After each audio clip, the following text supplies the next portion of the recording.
La imponente fachada de la mansión Aguilar se erguía en el corazón del barrio de Salamanca, Madrid, un distrito que por sí mismo era sinónimo de prosperidad y tradición. Esta residencia, con sus 3 pisos, los jardines que parecían lienzos de terciopelo verde y la fuente de mármol que había costado una cifra con 6 ceros, era el dominio de Javier Aguilar. Javier era el indiscutible dueño de una prestigiosa cadena de hoteles de lujo, repartida por toda la geografía española. Un hombre que había forjado su imperio no solo con herencia, sino con una astucia y una dedicación al trabajo que pocos podían igualar. Sin embargo, en el interior de esa burbuja de fortuna, el dolor había instalado su residencia permanente. Javier era un hombre que, a pesar de poder comprar casi cualquier cosa imaginable, se encontraba incapaz de adquirir lo más importante: la salud de su único hijo, el pequeño Hugo. Hugo había llegado al mundo hacía solo 1 año y medio, y sus primeros meses habían sido una fuente de luz ininterrumpida para Javier, un consuelo tras la gran tristeza que había vivido. El bebé, inicialmente robusto, con una piel rosada y una risa contagiosa que resonaba por los amplios pasillos, había comenzado un declive misterioso hacía ya 3 meses. La transformación era cruel de presenciar. La pérdida de peso era vertiginosa, su llanto era constante y quejumbroso, y sus ojos, antes brillantes y llenos de la curiosidad infantil, se mostraban apagados y casi grises. Los mejores pediatras de España, y luego una caravana de especialistas de prestigio mundial traídos desde clínicas privadas en Suiza y Francia, habían desfilado por la mansión. Se le hicieron pruebas y más pruebas, desde análisis de sangre para detectar las alergias más raras hasta exámenes gastrointestinales avanzados, con la esperanza de diagnosticar una enfermedad crónica. Pero el resultado era siempre el mismo, una paradoja médica. Todos los indicadores biológicos apuntaban a que el niño debería estar perfectamente sano. No había rastros de dolencia alguna. El misterio se profundizaba, sumiendo a Javier en una agonía silenciosa, acentuada por el recuerdo de que la madre de Hugo, Elena, había fallecido debido a complicaciones durante el parto. La posibilidad de que su hijo, el último lazo con su gran amor, se desvaneciera sin explicación, le partía el alma. En el engranaje invisible de la mansión trabajaba Dolores Sánchez, una mujer que representaba la humildad y la fortaleza de la España de la clase obrera. Con 52 años, Dolores había dedicado su vida al trabajo, limpiando suelos ajenos para sacar adelante a su familia.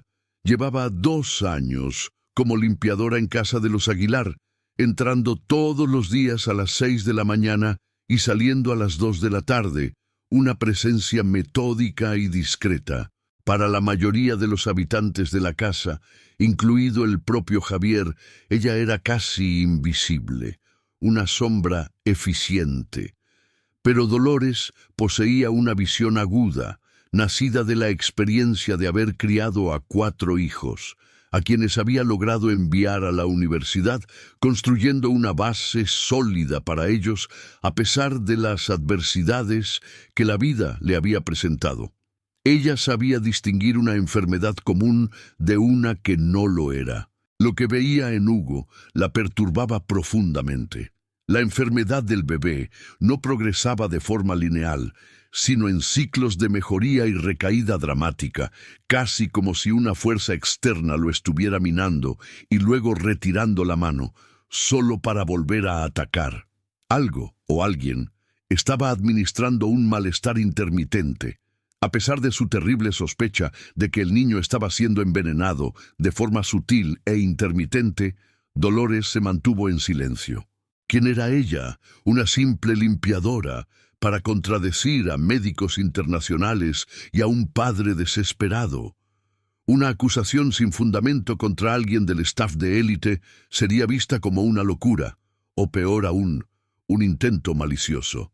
En el actual marco legal español, caracterizado por la protección laboral Incluso un despido justificado se vuelve complejo, y si su acusación era infundada, se enfrentaría no solo al desempleo, sino posiblemente a acciones legales por difamación, lo cual le quitaría toda posibilidad de mantener a su familia. Su silencio era un acto de prudencia forzada, una lucha constante entre su sentido del deber y el miedo a las represalias. Pero su corazón de madre le gritaba que el tiempo se agotaba para el pequeño Hugo. La mañana decisiva de noviembre, el destino orquestó un encuentro que no estaba planeado. Dolores había llegado inusualmente temprano, antes de las 6, para recuperar la bolsa con su almuerzo que había olvidado el día anterior. La casa estaba sumida en el silencio de la madrugada. Al pasar por la cocina, vio una luz encendida. Se asomó con cautela y vio a Clara Torres, la niñera en la que todos depositaban su confianza. Clara, con su uniforme impoluto y su recogido rubio impecable, era la personificación de la niñera perfecta, contratada hacía 4 meses con las mejores referencias de agencias de prestigio europeo, justamente cuando el anterior cuidador se marchó por una emergencia familiar. Clara estaba preparando el biberón matutino de Hugo. Justo cuando Dolores se disponía a retirarse para no interrumpir, sus ojos se posaron en la escena clave. Clara sacó de su bolsillo un frasco diminuto, sin ninguna etiqueta oficial, y con una rapidez furtiva dejó caer unas pocas gotas del líquido transparente en el biberón. Lo agitó concienzudamente para que se mezclara, dejándolo sobre la encimera. El corazón de Dolores latió como un tambor de guerra en su pecho. La visión la heló. ¿Qué era ese líquido? ¿Por qué se ocultaba en el bolsillo, en lugar de estar con las vitaminas y medicinas recetadas por los médicos?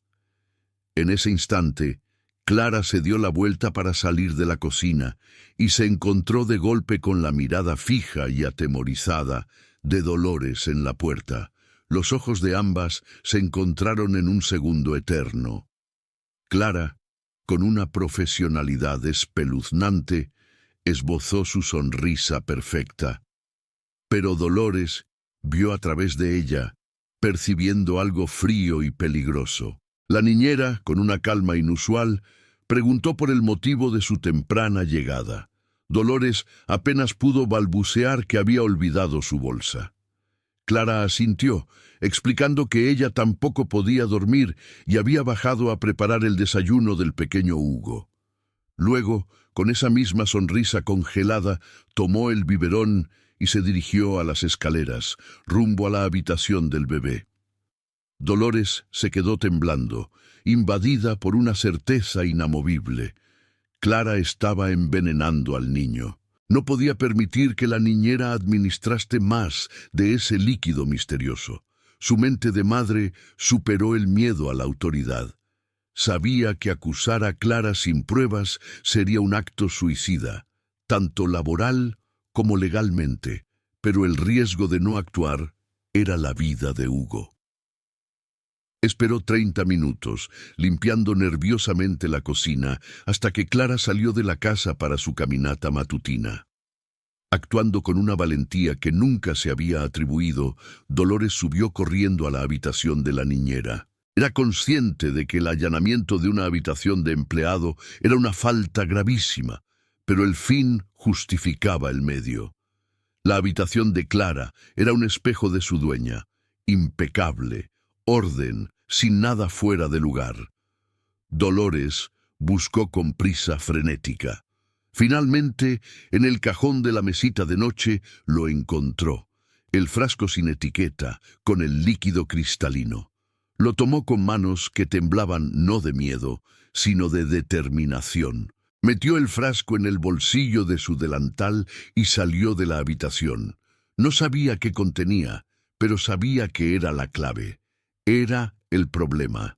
Decidió que no podía esperar. Se armó de valor y se dirigió al estudio de Javier a las 8 de la mañana, la hora en que sabía que él estaría despierto, tomando café antes de ir a su imperio. Tocó a la puerta con piernas flaqueando y al escuchar el permiso para entrar, lo hizo, sosteniendo el frasco. Javier Aguilar levantó la vista de su laptop, sorprendido. Dolores, la empleada callada e invisible, estaba allí, pálida y temblorosa, interrumpiéndole. Él se alarmó de inmediato y le preguntó qué sucedía. Dolores colocó el frasco sobre el escritorio de caoba y, de un tirón, soltó toda la verdad. Había visto a Clara poniendo gotas del líquido en el biberón, que lo hacía a escondidas, y que, por muy descabellado que pareciera, creía que la niñera estaba administrando algo perjudicial a su hijo. El silencio que siguió fue atronador. La incredulidad inicial de Javier, confrontado por la imagen de la niñera perfecta a la que había confiado su hijo, se disipó al observar la honestidad desesperada y el terror genuino en los ojos de Dolores. Ella nunca había causado problemas. ¿Por qué inventaría algo tan grave? Javier tomó el frasco. Lo olió. No tenía olor alguno. Le pidió a Dolores que describiera exactamente lo que había visto. Ella detalló el frasco escondido, las gotas vertidas y la agitación para mezclar el contenido. Un escalofrío helado recorrió a Javier. Hugo había empezado a deteriorarse justo al mes de la contratación de Clara, hacía 4 meses. Si se trataba de dosis diminutas de un agente que se procesara rápidamente en el organismo del bebé, no aparecería en análisis estándar.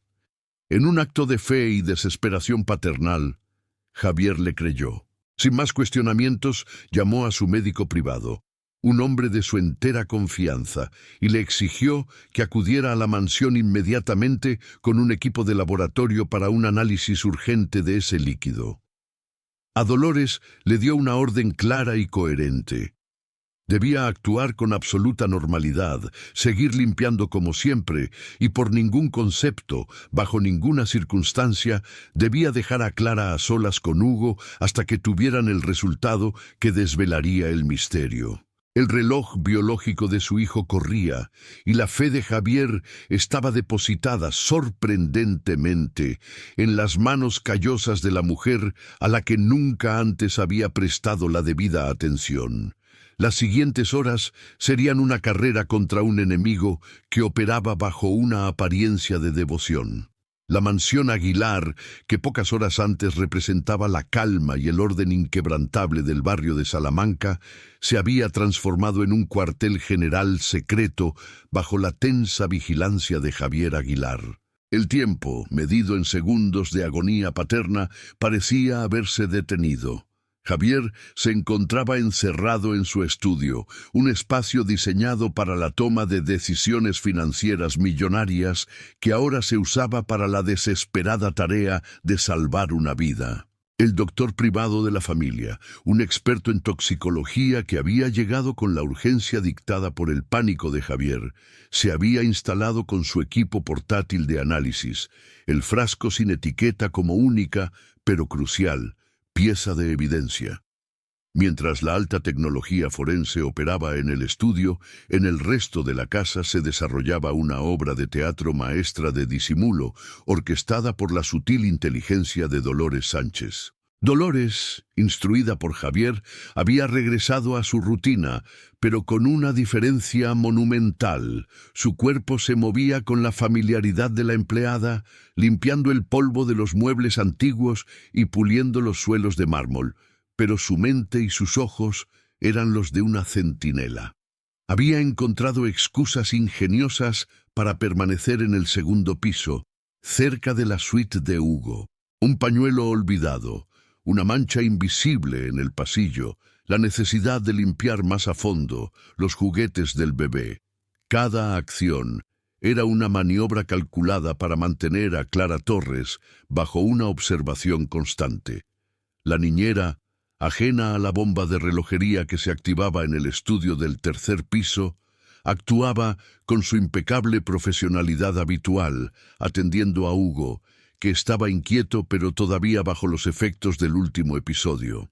Esta vigilancia sin fisuras por parte de Dolores era la primera y más inmediata solución coherente que el problema exigía.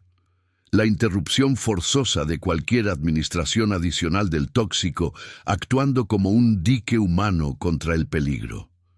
Pasadas las 2 de la tarde, la puerta del estudio de Javier se abrió, revelando a un médico con un rostro grave.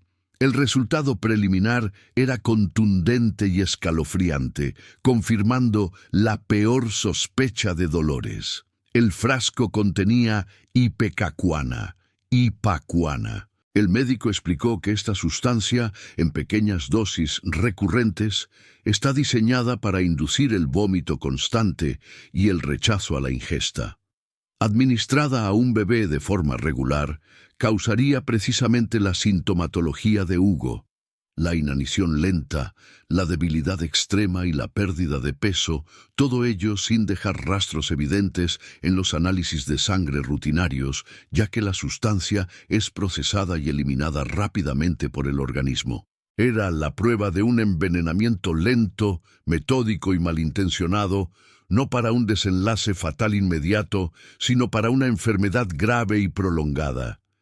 El propósito, en el marco legal español, era inequívocamente el de una lesión grave con dolo, fácilmente reclasificable como tentativa de homicidio, agravado por la vulnerabilidad de la víctima. La furia que sintió Javier era tan intensa que estuvo a punto de estallar y confrontar a Clara en ese mismo instante. Sin embargo, su capacidad de razonamiento estratégico, forjada en el mundo de los negocios, prevaleció. El médico y el abogado penalista que Javier había puesto en preaviso le aconsejaron paciencia. En el sistema de justicia penal español, para asegurar una condena por un delito tan serio, el cual podría acarrear penas de prisión mayores a los 15 años, no bastaba con el frasco robado, cuya obtención podía ser legalmente cuestionada por la defensa como fruto de un allanamiento o hurto de una empleada doméstica. Era necesario obtener evidencia irrefutable de la administración del tóxico. La solución legal coherente fue contactar de inmediato a la Policía Nacional, exponiendo la gravedad del riesgo para el menor.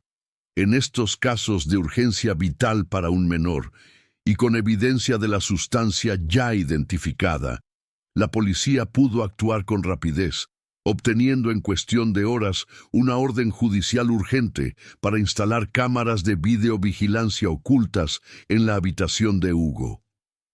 La noche que siguió fue una vigilia angustiosa. Javier se instaló en el estudio junto a 2 inspectores de la Brigada de Delitos contra las Personas. La sorpresa fue que Dolores también se quedó. Insistió con una voz firme y humilde que necesitaba saber que el niño estaría a salvo. Por primera vez, Javier miró realmente a Dolores. No vio a la limpiadora. Vio a la mujer que, con su coraje, había hecho lo que sus millones no pudieron: detener la amenaza. En ese momento de igualdad ante el dolor, Javier le agradeció con una profundidad que nunca antes había mostrado a un empleado, reconociendo que ella era la verdadera protectora de Hugo.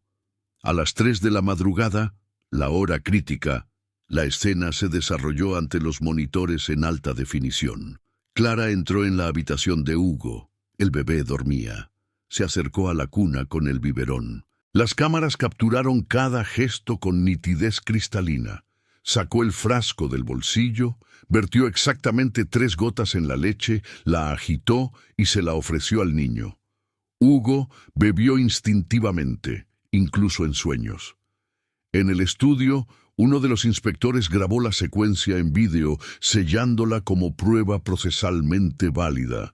Tenían la evidencia en flagrante delito de tentativa de homicidio.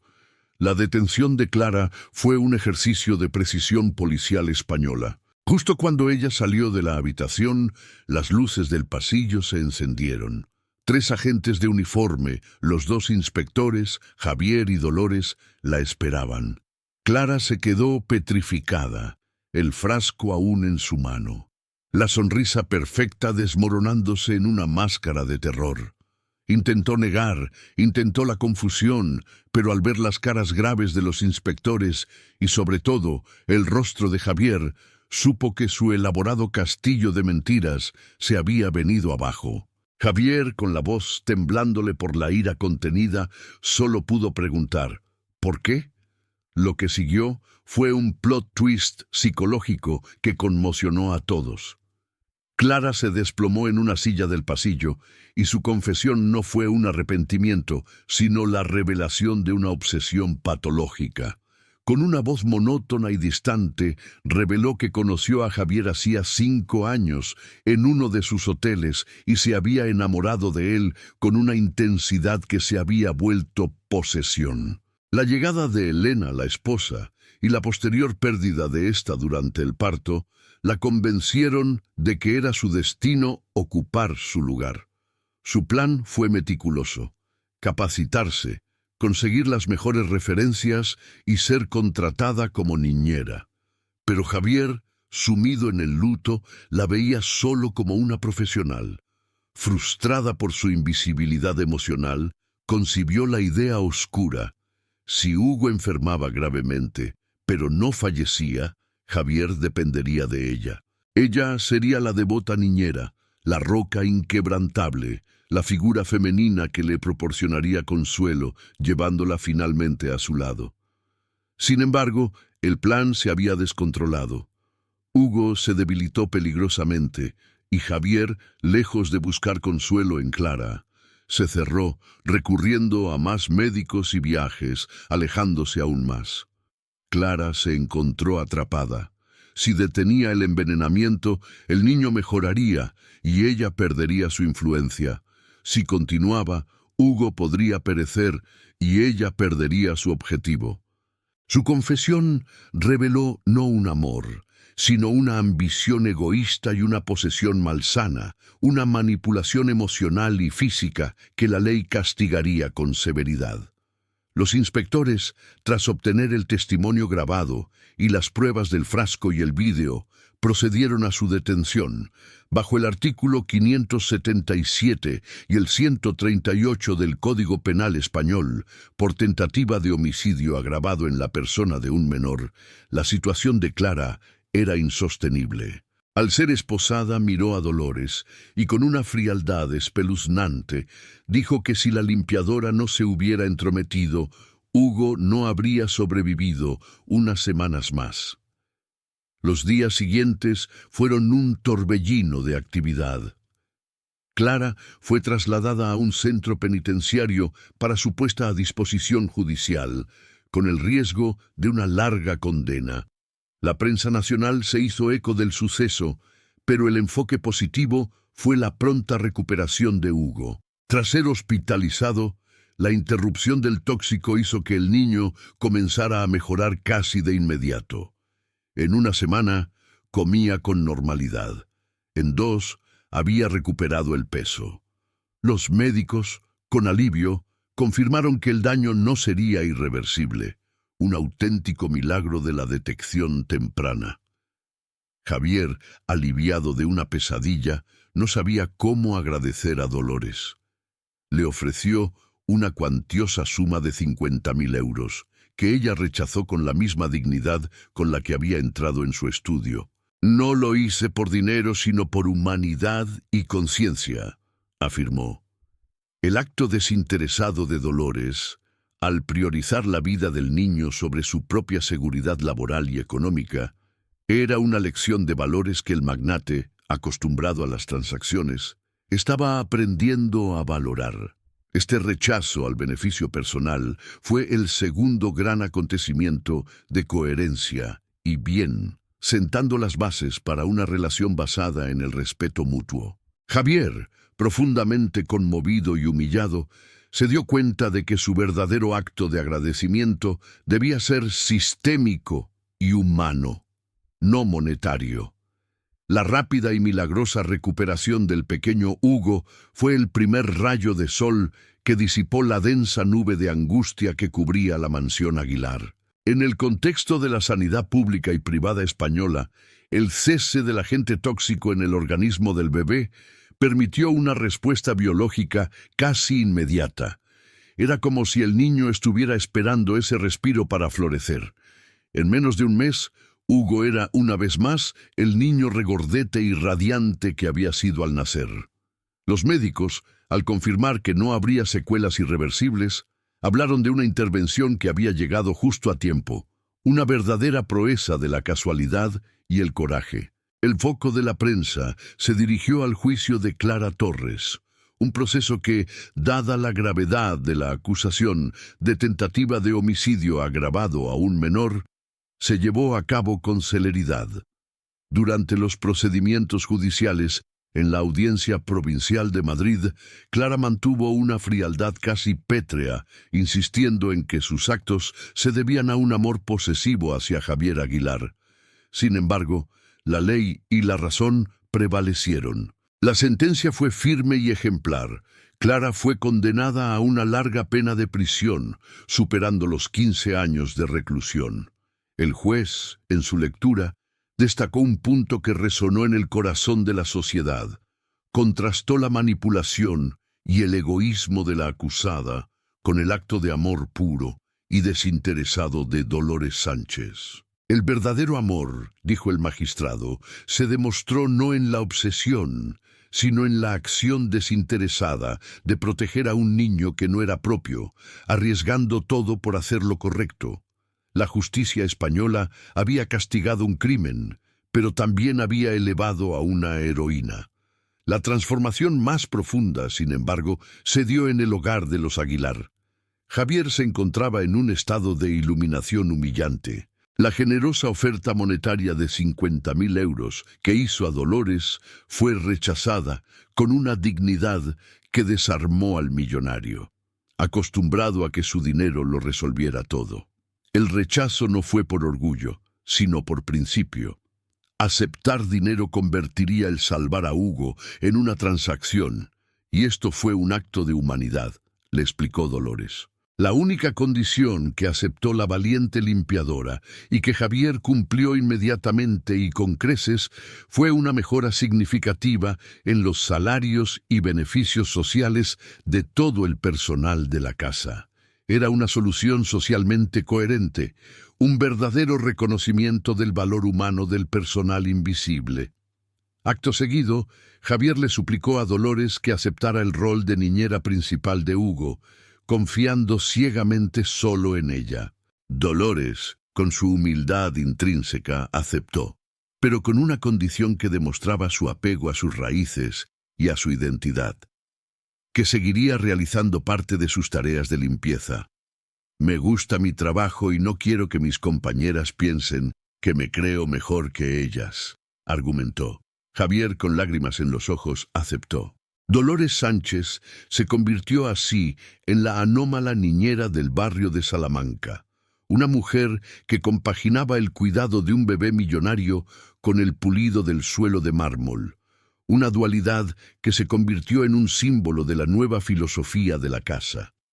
Bajo el cuidado de Dolores, Hugo prosperó de una manera que los especialistas nunca hubieran podido lograr. Ella lo trató como a uno de sus 4 nietos, le cocinaba recetas caseras tradicionales españolas, le cantaba nanas en castellano de antaño y le enseñaba los límites con un amor firme, pero lleno de ternura.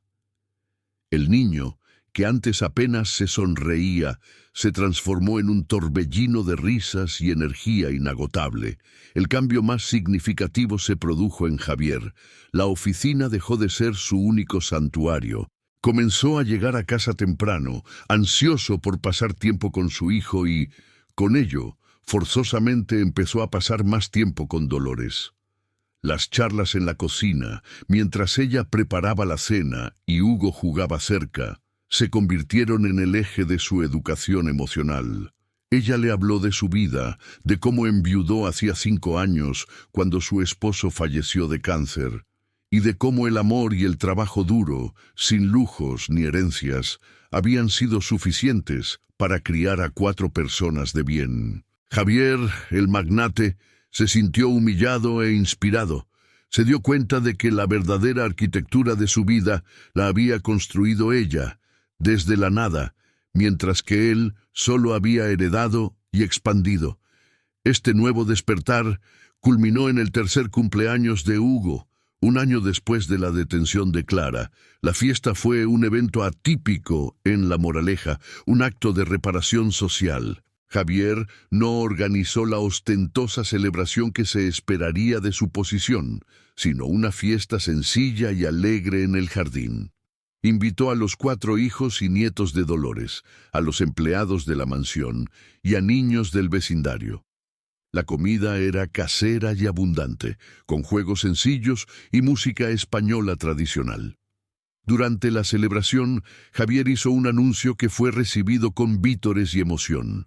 Había establecido una organización benéfica, la Fundación Sánchez, en honor a Dolores. La misión de la fundación, con sede en una de las ciudades más necesitadas de Castilla y León, para asegurar un impacto directo, sería apoyar a madres trabajadoras, proporcionando cuidado infantil asequible, becas de capacitación laboral y ayuda para la vivienda. Dolores, emocionada hasta las lágrimas, sintió que su vida de trabajo invisible había recibido un propósito trascendental, un milagro de recompensa. Los años pasaron. Dolores se convirtió en una figura clave de la fundación, compartiendo su sabiduría de vida y empoderando a cientos de mujeres, sin dejar de ser la cuidadora de Hugo. La vida de la familia Aguilar se centró en la bondad y el propósito. 5 años después del incidente, Hugo, que ahora tenía 8 años, un niño brillante y vivaz, le hizo a Dolores la pregunta que ella y Javier habían temido: si era su abuela. Dolores, con una sonrisa, le explicó que sí, que en su corazón lo era. Luego, con la sabiduría de una maestra de vida, abordó el tema de la mala señora Clara.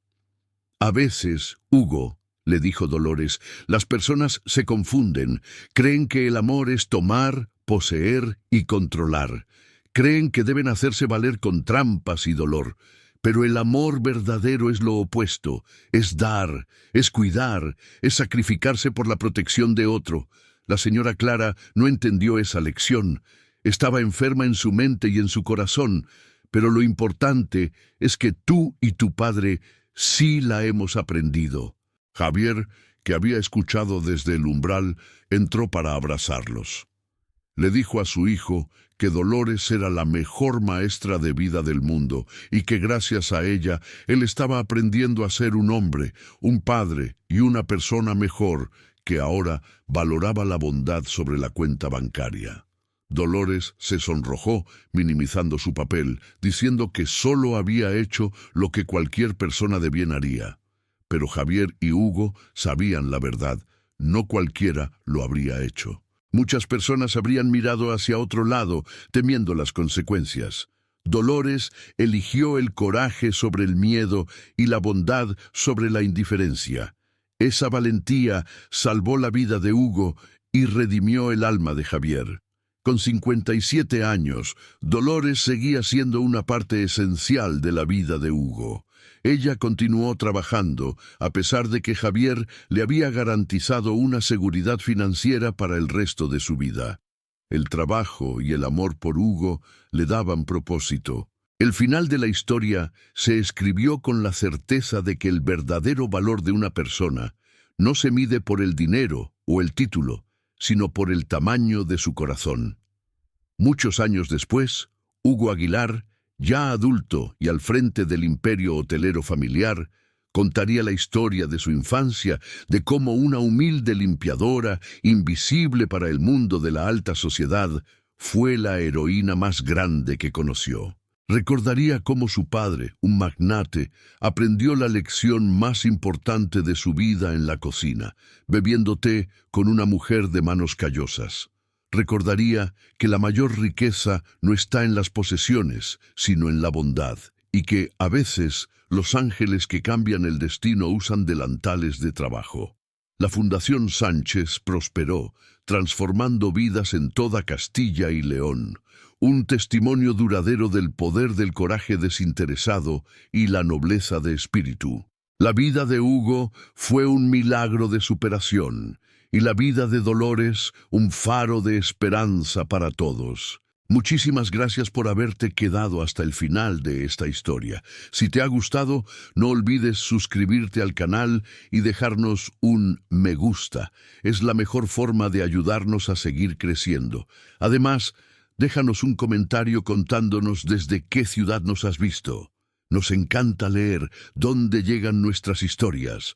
Un saludo muy fuerte y nos vemos en el próximo video.